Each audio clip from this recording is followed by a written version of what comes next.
தேவனுக்கே மகிமை உண்டாவதாக. கர்த்தர் தருகிறார். கர்த்தர் ஞானத்தை தருகிறார். அவர் வாய் நின்று அறிவும் புத்தியும் வரும். அவருக்குள் ஞானமும் அறிவும் போன்ற பொக்கிஷங்கள் அடங்கியிருக்கிறது.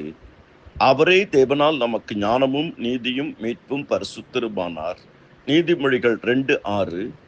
ஏசாயா 11:2 சொல்லுகிறது, ஞானத்தையும் உணர்வையும் அருளும் ஆவியை அவர்தான் கொடுப்பார் என்று.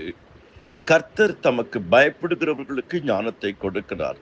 கர்த்தருக்கு பயப்படுதலே ஞானத்தின் ஆரம்பம். நீதிமொழிகள் 1:7, நீதிமொழிகள் 9:10, நீதிமொழிகள் 15:33, சங்கீதம் 110:10, யோபு 28:28.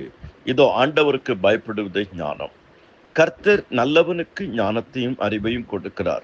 தேவன் தமது பார்வைக்கு நல்லவனாய் இருக்கிறவனுக்கு ஞானத்தையும் அறிவையும் இன்பத்தையும் அளிக்கிறார். பிரசங்கி 2:16.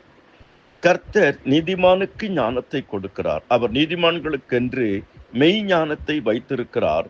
உத்தமமாய் நடக்கிறவர்களுக்கு அவர் கேடகமாய் இருக்கிறார். நீதிமொழிகள் 2:7. கர்த்தர் கேட்கிறவனுக்கு தருகிறார். உங்களில் ஒருவன் ஞானத்தில் குறைவுள்ளவனாய் இருந்தால் யாவருக்கும் சம்பூர்ணமாய் கொடுக்கிறவரும் ஒருவரையும் கடிந்து கொள்ளாதவருமாக தேவனிடத்திலே கேட்க கடவன், அப்பொழுது அவனுக்கு கொடுக்கப்படும். கர்த்தர் யோசேப்புக்கு ஞானத்தை கொடுத்தார். பெசலேலுக்கு கொடுத்தார். கர்த்தர் தானியேலுக்கு கொடுத்தார். யோசுவா சிரசின் மேல் ஞானத்தின் அபிஷேகம் இருந்தது.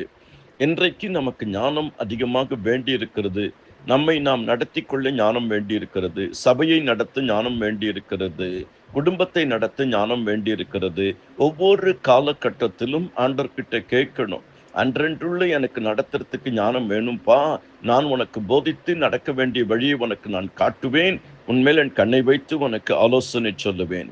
கர்த்தர் சாலமோனுக்கு ஞானத்தையும் உணர்வுள்ள இருதயத்தையும் கொடுத்தார். நாம் ஞானத்தை கேட்போம், அறிவை கேட்போம். கர்த்தர் ஞானத்தையும் அறிவையும் சாமர்த்தியத்தையும் புத்தியும் கொடுப்பார். ஞானம் இருந்தால் எல்லா காரியத்தையும் நாம் செய்ய முடியும்.